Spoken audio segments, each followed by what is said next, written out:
Saaho GGH అని మార్చుకుందాము.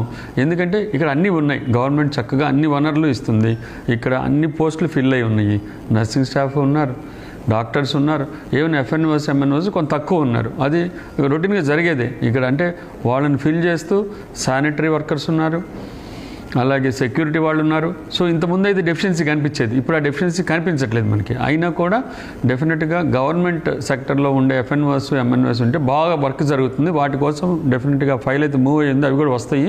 ఎందుకు చెప్తున్నానంటే అందరూ ఉన్న ఈ హాస్పిటల్లో, ఆల్రెడీ సర్వీసెస్ బాగా జరుగుతున్న ఈ హాస్పిటల్లో, చాలా వరకు ఎక్విప్మెంట్ ఉన్న హాస్పిటల్లో, దాదాపు 10 ఐసీయూలు కంటిన్యూస్ రన్ అయ్యే హాస్పిటల్లో, 10 థియేటర్స్ కంటిన్యూస్గా రన్ అయ్యే హాస్పిటల్లో నేను వచ్చి కొత్తగా చేసేది ఏముంటుంది? అదే సాహో అని నేను అనుకున్నాను. సాహో జీజీహెచ్ అంటే ఏం లేదు, ఉన్న వాటిని సేఫ్గా మానిటర్ చేయాలి. అంటే safety to the patients, safety to the doctors. ఈ హాస్పిటల్ పేషెంట్ ఫస్ట్ అనే కాన్సెప్ట్ తోటి నేను ముందుకెళ్తూ ఉన్నాను. ఈ హాస్పిటల్లో పేషెంట్ ఫస్ట్.